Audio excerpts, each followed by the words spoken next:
Hi, my name is Dr. Ali. Welcome to Foreign MD, where we share stories and experiences of foreign trained medical graduates who were able to navigate the rigorous transition process at every level. These stories are meant to inspire and encourage you. Stay tuned. Hello, and welcome to another episode of Foreign MD. And in case you're joining us for the first time, my name is Dr. Ali. And I have with me here Dr. Ona. And what we do in Foreign MD is that we get to interview foreign medical doctors who were able to successfully transition and practice in a location that is different from where they trained. And we get to share their story, their journey, and we just get to enjoy their experiences and get some wisdom from it.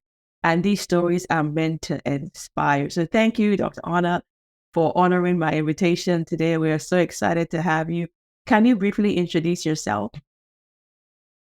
Hi, Ali Aliobe. I am a big fan of your program and just you as a person, Thank you so much. have grown together Yes, from yeah. medical school to moving to the US, physicians, family, and then here we are today. Yes, absolutely.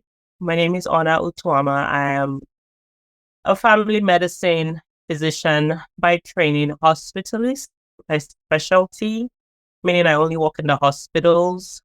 I also have a research background. I have a master's in public health from Emory. I worked at the CDC as a researcher. Thereafter, I wrote my boards for residency. However, let me backtrack. Okay, so in Nigeria, medical school, University of Benin, like you, when I graduated, I had decided that I wanted to do public health. I felt I was disillusioned by the fact that we didn't have basic amenities like, oxygen, constant oxygen, and just basic things like needles, basic things in the emergency room and in the hospital ward. So I felt that I would be a better physician in public health at that time. I said I was going to go to Johns Hopkins and work at the CDC and all these grand ideas. And coincidentally, I met my husband who, at that time, he wasn't also sure what he wanted to do, but he was also like me, tired of medicine in Nigeria and just the lack of basic medicines. Even though we loved Nigeria very dearly and we weren't really those people who we thought would leave. He decided, that he wanted to do epidemiology. And I said, okay, I'll do health policy and management. So we really applied to public health schools that would take both of us. That was the single decision we said we're going to use in shortlisting our public health program acceptances. And I'd gotten into Columbia. Before then, I actually got into Imperial College London, but I deferred because we decided we're going to just keep England and go to the US. I lived in England as a child, but at the time we're leaving 2004, 2005, the climate, I would say, for physicians in England was not as comfortable compared to the US. So we made the decision to move to the US. So I had gotten into Columbia, Johns Hopkins, UCLA, Boston University, and some other schools, and then Emory. So we had some things. We wanted to be in the same school. The weather needed to be pleasant somewhat. Yes. Ease of getting back home to Nigeria. Then cost of living. And, when we put all these points together, Emory kind of took number one spot. And then we decided to come here together. And, it's been challenging, bumpy at different times. But overall, we're very thankful. The things that we set out to do, we have accomplished that. That is awesome. That is awesome. So you started out, I'm hearing that you started out wanting to do public health. I know you're family medicine now. So at what point in time did you decide to make that transition from public health and then now going to clinical medicine, family medicine, and then also hospitalist, like you said that you are? The story gets interesting. So I saved the interesting parts for later. So I after my Master of Public Health degree, 2 years, 2010, I started working at the CDC. I mean, when the first day I came to school at Emory, I said, hey, I was going to work at the CDC, and people said, "Oh, yeah, internationals don't work at the CDC." I'm like, "Watch me." So yes, I was kind of like the only person who got into at that time. This was, the crash, the economic crash. So it was difficult. I mean, I'd have applied to maybe 500 jobs. Oh, wow. There were no jobs. Yes. So luckily, I'd volunteered with the CDC before, and then, coincidentally, I got this job at the CDC as a research fellow. Wow. Okay. So that was just like, oh my God, I've achieved my big dream, and then you go and start working, and you see that it's different. I think for me, it was the fact that I was now in this space, but being a physician wasn't carrying weight in the space that I found myself, and I didn't like that, as much as I loved, doing research and all the things that the CDC had brought. I mean, it was a great opportunity. Yeah. But there was that. But that wasn't the reason why I left. So I became pregnant with my second son, and I started having complications, I would call them. Yeah. It seemed like they were minor, but I just had a feeling that if I didn't take care of myself, like be at home by myself, that I would lose the pregnancy, because each time I went into work, I would always have a complication that took me to the hospital. And I couldn't really bear with the fact that I had maybe a sign telling me, oh, I might lose this child, and I can't work. So I didn't renew my contract, and I resigned, and I said, let me go stay at home, kind of like a mini bed rest, I would say. Yeah. So I did that, but when I was home, oh my God, I was so restless. I'm such a busy-minded person. I have to be engaged, and this was the very first time in my life that I stayed at home doing nothing. I mean, I had gone to med school. From med school, I did internship, NYC, moved to the US, and then and in the US it's different. With your immediate family. When I mean immediate, your extended family, it's just you. My husband used to work, and it's just me. My older son at that time would be in daycare or preschool. Yeah. And I would be home by myself watching these scary shows and watching the bad news every day, and I couldn't handle it. So my husband said, hey, you lost, I know that you are public health and you've made the shift, but you've lost the idea, to do residency. Why don't you study for the boards? Yeah. To at least to keep you, that's something that you don't need a job for that. You just get the books and you study, you have all the time. Yeah. Like, no, I'm public health. I'm going to do a doctor of public health. At that time, he was preparing for his PhD, and he said, we can't really have two students in the house. It'll be hard, Yeah. But I would say that I'm someone who listens to good counsel, especially when it makes sense. So I said, okay, makes sense. So I started studying for the board, and then I said, if I pass the first one, I will take the next one, because this was 2010. Yeah.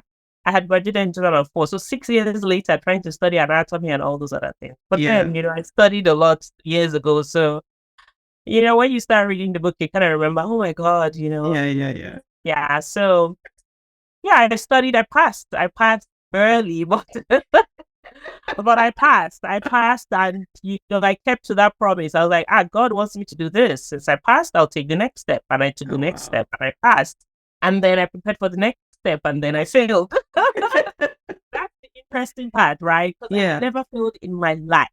In retrospect, I failed because I was rushing. I was trying to meet the deadline to apply. I remember my husband saying, don't rush, write it when you're ready. There's no timeline. Go on your own timeline. I'm like, no, I need to apply, blah, blah, blah. Mm-hmm. Yeah. So when I failed, I was like, oh my God, dang, I'm never going to get it. And my husband was like, no, you've never failed before. That's why you feel this way. You'll be all right, So I cried for a short while, and then I dusted myself up, and I wrote the next one, or I repeated it, and I passed, and I was like, okay, God really wants me to do this. And coincidentally, at this time, I was doing research, actually.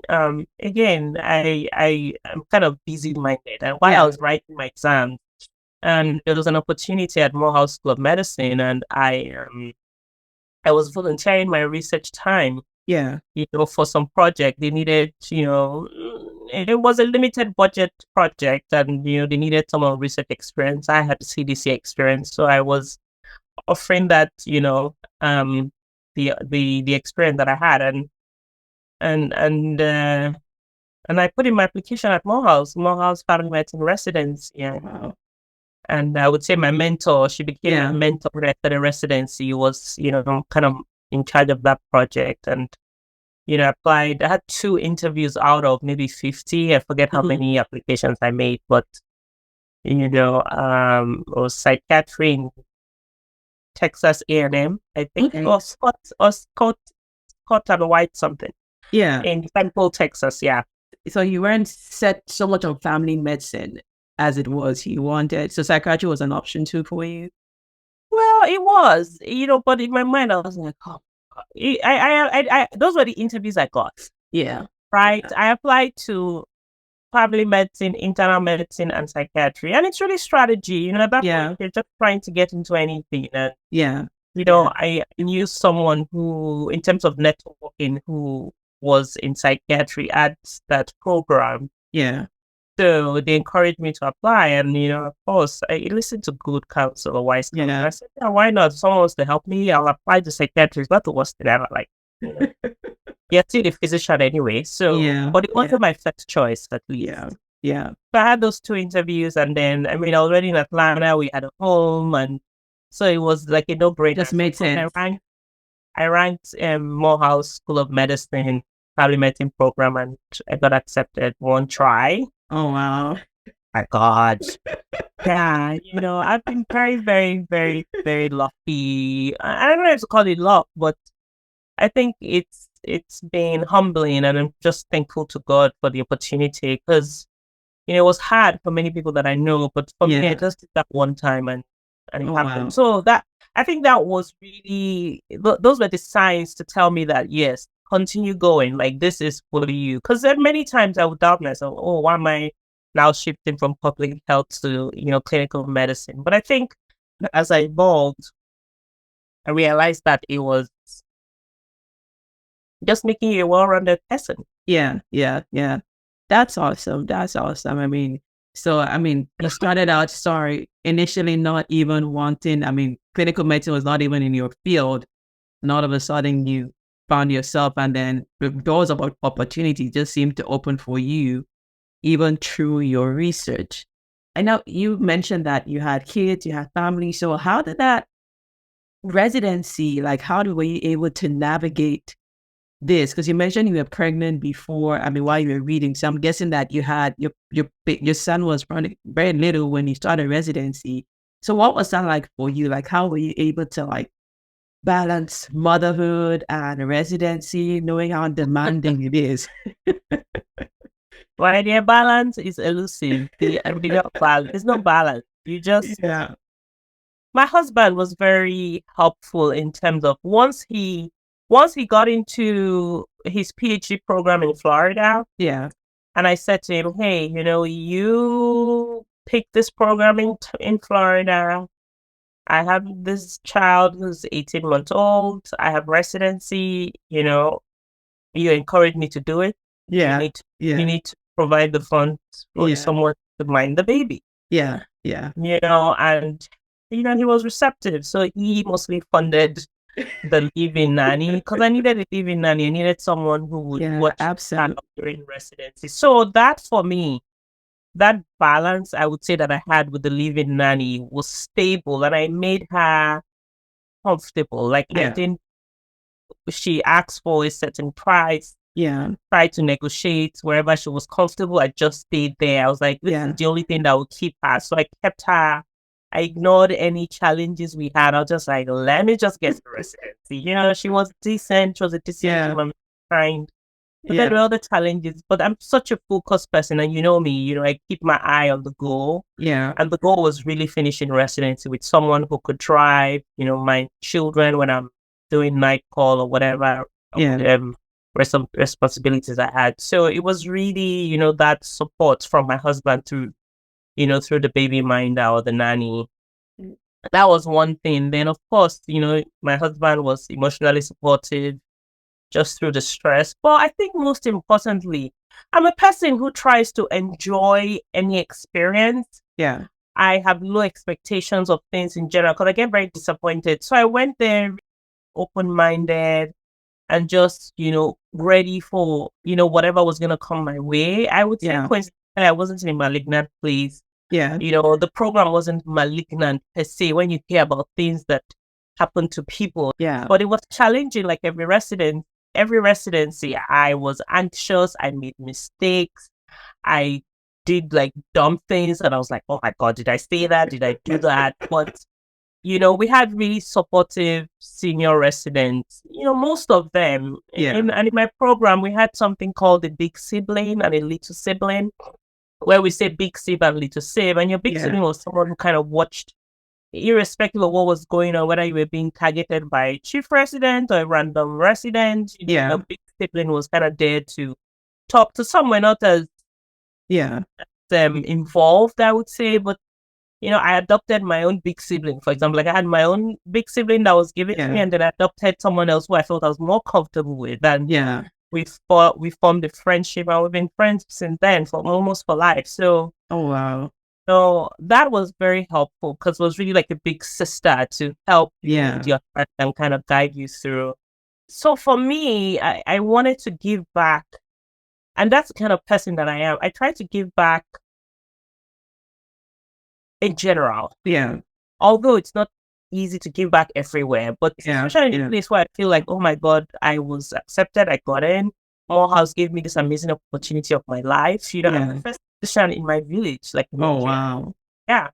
So for me, I wanted to also give back in Morehouse, the family medicine program, where they don't have as much maybe research dollars. Morehouse School of Medicine is not like, it's not robust financially, but they're doing the best that they can, considering the limitations. It's a great place to have, done residency. And my way of giving back was doing research. So I really buried my head in research. I would write like case reports.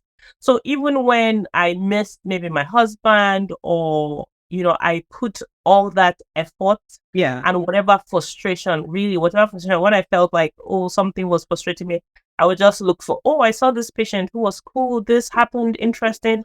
Our professor was like, let's write a case report. And then I started writing a case report. I mean, it's natural, it's easy. I do my research review. I do this, that. I bounce ideas off my husband, who's the research guru, and then the report is ready. So I think also that for me, I didn't think of residency as, let me just do residency and get out of here. I didn't have that attitude. I wanted to give back. So I think that also, when you have that kind of attitude, you also get love in return, in quotes. Especially when you're not in a malignant. Because if you're in a malignant place, even when you're nice, people are mean to you. Absolutely. And I experienced that outside residency, but during residency was really a nurturing environment. And then, I would say I saw one or two people in residency, women who I thought were doing amazing things in their personal lives and their career lives. And, I try to adopt them as mentors, and, I would meet with them at different times. And I really tried to lead by one of them, who she's a pediatrician, she's retired now. And she said, when I'm a wife, I'm a wife. When I'm a mother, I'm a mother. When I'm a physician, I'm a physician. And, she fashioned her life that way, and her children are grown adults now and very successful. And I adopted that, such that after residency and when I started my hospitalist career, I also adopted that. So like when I'm home, I'm home. When I'm working, we manage the chaos. When it's done, I'm mom again, and I'm mom. I create this rigid boundaries, and that can come with challenges. But I do that. That's awesome, Ona. I mean, your story is pretty amazing. Like I said, that you cannot underemphasize the importance of a good residency environment. Because like I said, you can, if you're in a nurturing environment, you grow. And I'm glad to hear your program had that, mentorship mindset, right? Where they assign you to someone who kind of, like I said, looks out for you, because we're IMGs, certain things are very strange, and we didn't train in a certain way. Even mannerisms, how to talk, and then so many things are different, right? How you approach patients, and then you go into a residency program. If you don't know those things, you just kind of come with the training you have, and then you wonder, am I really doing the right thing? But then, like I said, when you feel like, okay, I can actually talk to this person to get advice as to what to do. Am I doing it right? How can I improve? Where it's a safe space for you. And you feel like, okay, I'm not going to be judged by just one mistake or this one shortcoming I had. That really creates a great environment to thrive. So I'm happy that you had that, in place in your residency program. So great. Awesome. So you're done with residency. I'm guessing that when you're done, you had the option to be either outpatient or hospitalist, or did you even think of fellowship, or like what was that process for you after you finished residency? What made the decision to do hospitalist?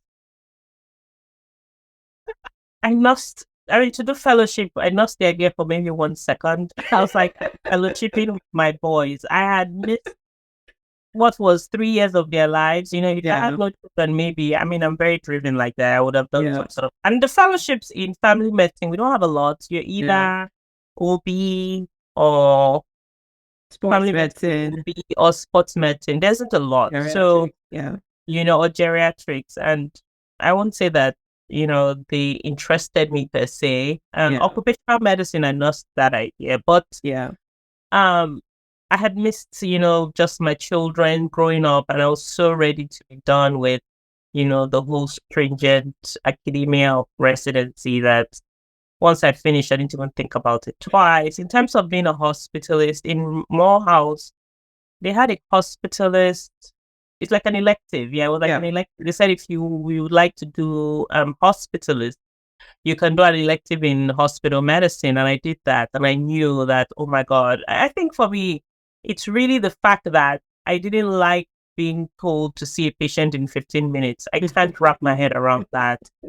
Where you can imagine the patients we take care of in Morehouse School of Medicine, Grady, those were indigent patients. Those are patients who see a doctor maybe once in God knows how many years. They don't have the resources. So, I can't see an elderly patient come with 10 problems, and I'm supposed to only address 2 and say in 15 minutes. Yeah.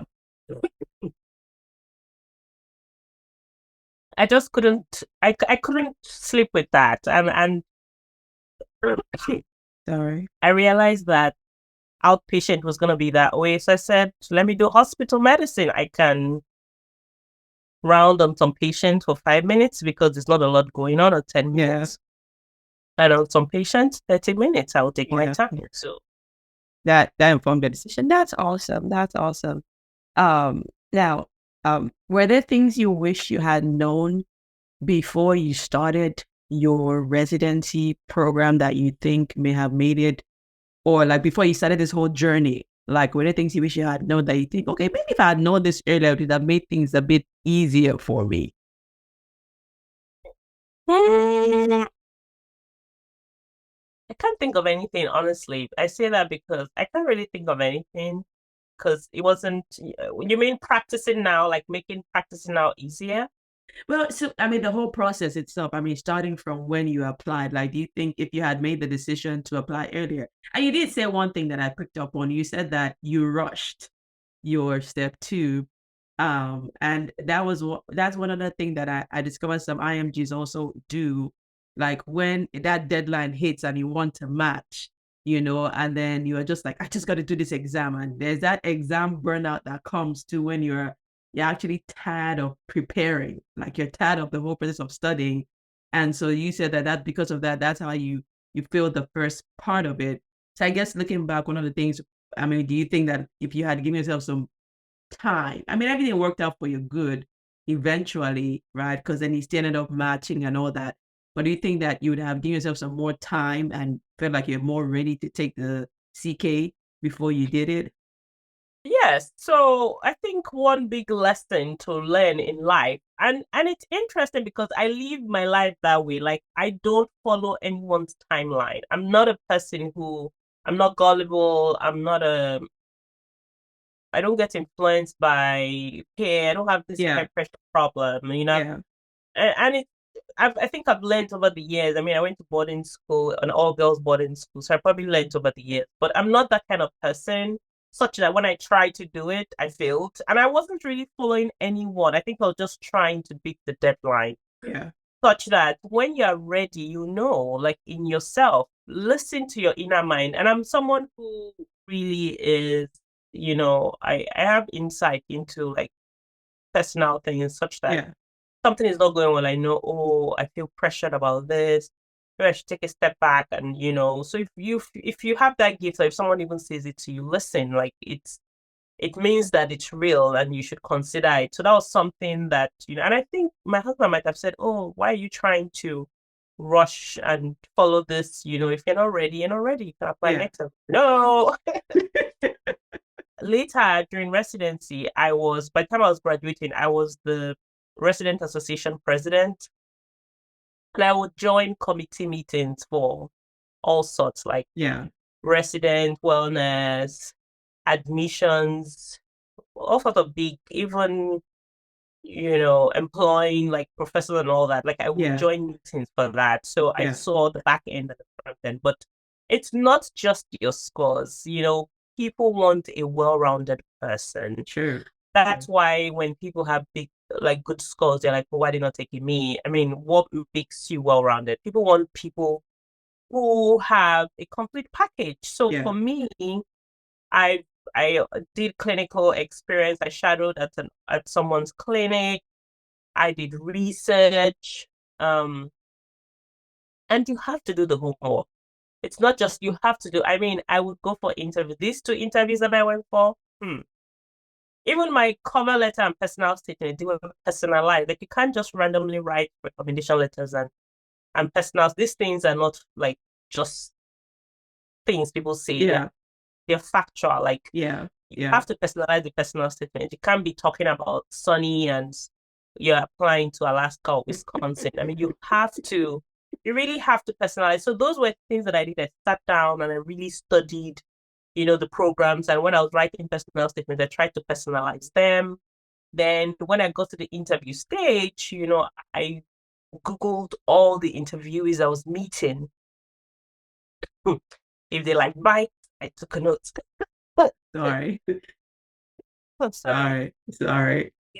I'm recovering from a cough, so. Oh, sorry about that. Thanks. So if they like bite, if they had like twin, if they had on the website they had twin boys, so just anything, I would take note. I had like pictures, like I would print their image with their profile when I'm going for the interview. So I was like, oh, you are Dr. This, like I knew them. I knew them, so I prepared. So it's a whole, so the 2 lessons I would say, or what I can share to IMGs is one, your own timeline, plan your preparation. If able to meet, the time you want to apply, then follow along with your plan. Let it be your plan.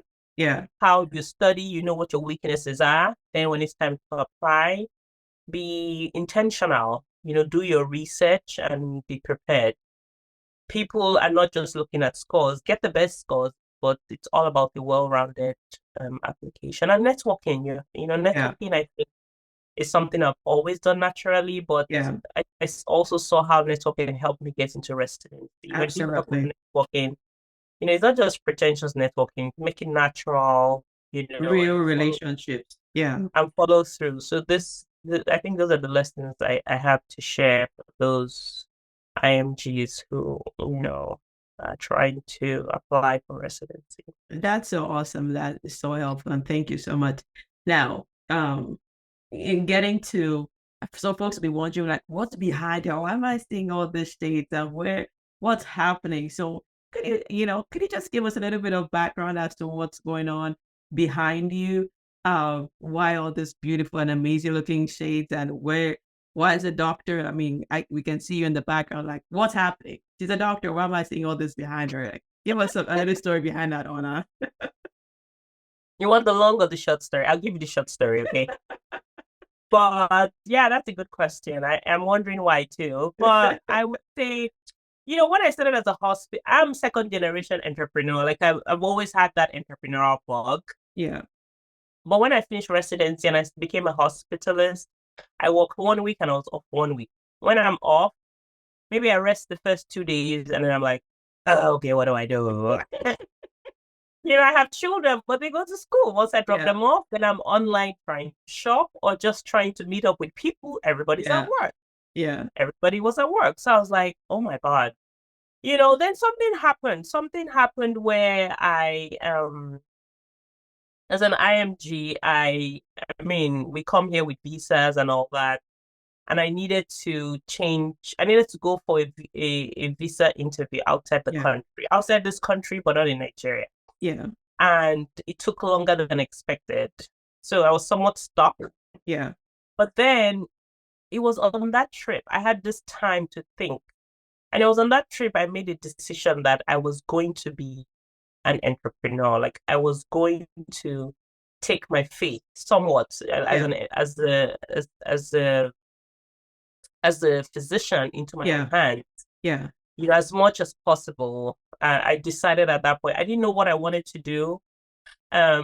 Open a practice sounds really interesting. My parents would like that, but I think also going through not just residency, but being in the medical space, having to deal with insurance company, that wasn't something I liked. Yeah. And I still don't like it. I don't like dealing with the insurance companies and all of the drama. So it wasn't really number one on my list. And I'd always thought about inventing something. I've always been that person. Yeah. My husband, oh God, he's so gentle and so understanding. I would say, baby, what do you think about patenting this and doing this? He's like, no, that's dumb. It's like, okay, what do you think? What if we combine this and that and that? And then it becomes that. Like, well, yeah, I get it some way. So how do you do this and how? I'm like, yeah, that'll be difficult. Okay. What about this? So I'm always coming up with all these ideas. Yeah. So fast forward to 2019. 2019, I was wearing glasses. I've always liked, I'm very like fashionable. I know that. All right, there's some people, I know people see me and they don't know my story. I'm like, go talk to even those who were in my primary, elementary, high school, and medical school. I've always been like this. So I've always liked statement piece eyewear, right? And in 2019, I was trying to change my glasses. And I bought this, let's call it designer frame, right? I bought it. I wasn't very satisfied, but I was tired of going to look for them because it takes time. Like you're supposed to get home, you go to the shop, you go once, you go twice, and I go, I have to get it. Then you give an appointment, you have to. I was just like, I just said, let me just get this one and be done with this process. But I wasn't really satisfied, but I just bought it. I didn't know why I wasn't satisfied at that time. I wore it. I don't think it lasted 6 months, maybe 8 months max. This was something I'd spent almost $600 on because it was expensive, and then you put the lenses. Yeah. I was like, how can I spend 600 and this thing didn't like even last? I was like, this is not right. Yeah. So I had to like tape it. That's how bad, because I didn't have time. I think it was during the week when I was working. Yeah. I had tape and I was kind of like moving around. I was like, oh my God, this is embarrassing. But I had to do what I had to do. I think I tried to cover it with my hair so people didn't know. But yeah, that's what happened with that. So that happened. And then I was in New York. And I came across an eyewear convention. So I walked in, I met some manufacturers. I really was just moving around. I didn't have any idea at that time. Wow. And I purchased 2 glasses. One is this one and one other one. Yeah. It's not here. It's sold out, but one of these ones, right?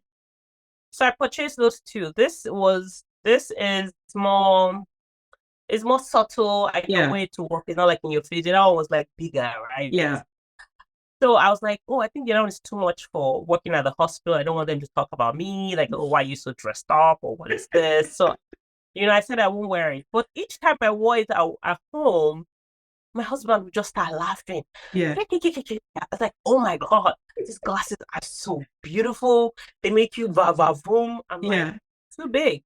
Yeah, yeah. So he's like, well, if you're too big, you can wear that, when you're not at work, and they wear it. I was like, okay, fine. So then the pandemic hit. Yeah. Pandemic hit. And we started doing Zoom everything, Zoom birthdays. We're trying to raise funds for the Nigerian hospital. Some doctors in diaspora came. I was part of the group. Yeah. And we're trying to raise funds for locally made PPEs. Yeah. So I was having a lot of Zoom meetings in summary and Zoom parties, just all sorts. Yeah. Every time, and I was wearing those glasses because it's big, I will wear it. I didn't want to do makeup. I'll kind of wear it so that it covers your face. Yeah. Every time I wore it, oh my God, your glasses.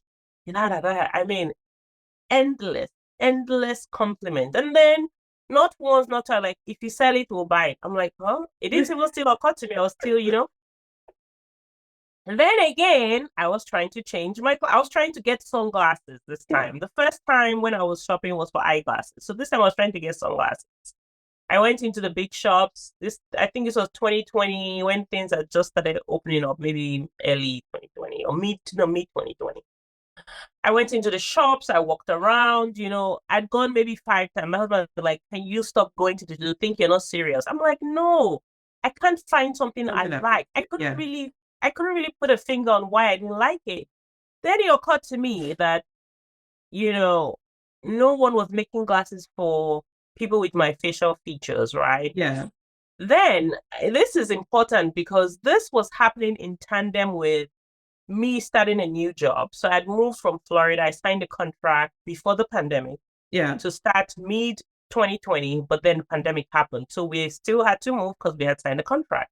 We moved. My new job wasn't ready for me. So I had 7 months at home doing nothing. Oh, wow. And I was like, well, I was kind of thankful, like, thank God I'm not like in the hospital having to deal with COVID. But I worked in the hospital during COVID. Yeah. I only stopped because of the move. And then I was to start working, but my credentials had not gone through, and so there was that delay, and I was at home doing nothing. And I literally woke up one morning thinking, eyewear for the black face, or eyewear for the non-traditional face. Yeah. And I started research. I was like, oh, let me go check on the internet. Are there people making glasses for the diverse features? The typical. The eyewear industry is monopolized really by the Italians, and we know that as Caucasians, they have typical thin, long noses. True. Such that if you have traditional ethnic features like mine, or black features like mine, then I have wider nasal bridge, I have high cheekbones, and those are the typical black features. Yeah. If you have those features, then regular glasses you can't just walk into the shop and buy any glasses. So again, we wear clothes. You don't go buy any dress. It has to be your size. So the same thing. So I did my research and I realized that people were not really buying buying eyewear that fit them. They just buy whatever they see. People also were not, and it's mostly because people were not making it. There wasn't availability. About the diverse customer. And I said, oh my, I told my husband, like, it's not possible. Someone will be making it. I'm like, no one. I checked. He's a researcher too. We started researching. Nobody. So that was the first idea. Then we started doing the market research. It had like some ease with market entry and all that. And I decided, hey, I was going to start making eyewear. And then we went one step further. We're like, okay, if we're going to make the glasses for diverse faces, might as well infuse ethnic patterns, right? There are no ethnic patterns in eyewear. Yeah. And Tribalize was born, so we patented 2 of our styles because it hadn't been done before. We patented our design. So that's the story of Tribal Eyes. Tribal Eyes is an e-commerce eyewear brand. Oh, wow. And we're really changing the narrative that eyewear is not a one-size-fits-all or a monochromatic accessory. That's our story. Oh, wow, that's so awesome, Ona. Like I said, everything, this wasn't something that you said you were going to do. It just kind of fell into your lap, but pretty much I would say God kind of ordered your steps in that direction. And here you are, you're thriving both in the workplace and you're thriving both as an entrepreneur, which for most people, they don't see physicians as entrepreneurs. So you are breaking that ceiling, breaking that glass, however they call it, where you can actually have a business and function. And also, like I said, still work a career that you want to. And like I said, hopefully at some point, you said there's no balance. That's elusive, but you seem to be doing a great job at navigating all these spaces. Thank you. So thank you for being an inspiration, and thank you for your story and your guidance. And I know that someone listening to it would definitely be inspired by it. And so if someone wants to reach you to ask any questions, like, is there where they can, is there any links you have? Are you on LinkedIn? Like, where can they, just anything about entrepreneurship, residency, like, is there a place they can connect with you? Well, I would say to start with my website. If you shop from me, then, I already feel like I know you and I'm happy to help you. Yeah. My website is www.tribaleyesshop.com. That's TRIBALEYES. Yeah. 2 S's, HSHOP. Tribaleyesshop.com. And I'll put the link during the interview notes. On Instagram, we're tribal.eyes. That's TRIBAL.EYES. I would say that LinkedIn and email. So my email is help, HELP @tribaleyesshop.com. I mean, that goes to my team, but if you specify, what you're looking for, maybe on the subject, you say physician or IMG, just something, so I can associate it, or you met me on your podcast, on your program, Dr. Alibe's program, then they will forward it to me. I'm also pretty active on Instagram, my brand Instagram page, I get messages and, it gets referred to me as well. So I have these 3 avenues: Instagram, email, LinkedIn. Awesome. Well, thank you so much, Dr. Ona. I know that a lot of people are going to be inspired by your message and your story, and just keep doing what you're doing, keep inspiring us, and keep breaking every ceiling. Oh, thank you so much. Thank you so much. I hope you enjoyed today's episode. Please share, like, and subscribe to encourage a fellow physician who is also on this transition journey.